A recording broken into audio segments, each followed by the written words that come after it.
It's kind of cool. Like I noticed, like something I've come to notice watching my friends. Like if you're in a long-term relationship with a white woman, you don't celebrate holidays in your hometown. You celebrate them in fucked up places up north. Like that's where you go if you're married to a white woman. I noticed this. Like all this shit. Like I was like, hey man, what you doing for the 4th? It sounds like a pure Michigan. It's like, you know, it's the perfect place to recharge your batteries and get away from it all. A Schwabenon. Like no, I don't want to go to a Schwabenon for the 4th. Like that's why I don't date y'all. The state of the comedy scene in Milwaukee right now, personally, I don't think it's ever been better in the 6 years that I've been doing comedy, because it just feels like there are a million shows, because people who start going out to open mics and they start honing their craft, like the next thing they want to do is create a show for themselves. So we have a lot of like hot new comics wanting to produce a show, and so we have like a million opportunities that way. And plus, there are 2 relatively new comedy clubs in the area. I'm Matt Kemple. I'm co-founder and producer of The Laughing Tap and Milwaukee Comedy LLC. The Laughing Tap is Milwaukee's home for comedy, and what we mean by that is it's a comedy club in the middle of the city that is dedicated to producing the art form of comedy, but with a focus on Milwaukee artists as much as we possibly can. I don't know, I think I'm just lonely. The other day I almost swerved into oncoming traffic just to avoid dying alone. I know that's a heavy one, but it's my favorite joke to tell when my Uber passengers ask to hear a joke. I'm like, well, you're the one that wanted me to tell a joke, so I don't see how this is on me. I was playing cards the other day with a 4-year-old, and I was like, hey, you got any 2s? And she goes, no, man, there's supply chain issues. I was like, just say go fish. So when you sign up, you're putting your name down on the list for free here in Milwaukee. There's no charge to do any of the open mics or anything like that. And you're typically given about 5 minutes of time to be able to perform material. So you put your name down on that list.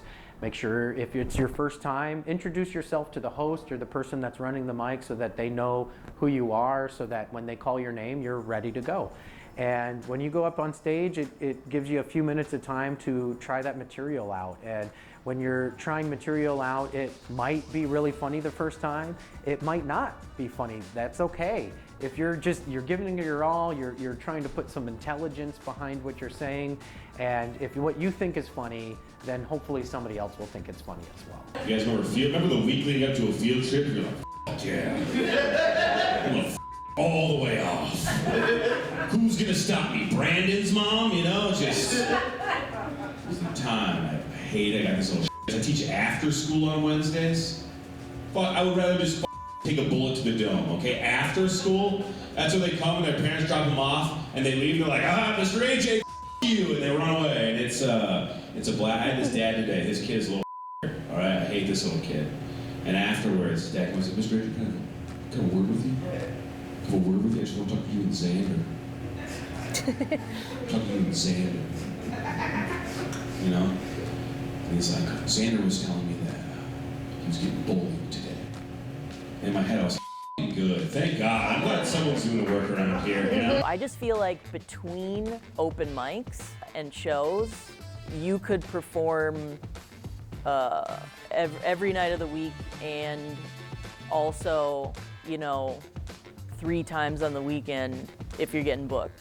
I mean, when you're standing up there and you're bombing, I've never felt like such visceral, like physical symptoms than that. Like I'll start feeling so hot and I'll start sweating and I'll start getting a headache. Like you're going to feel pain when it's going wrong.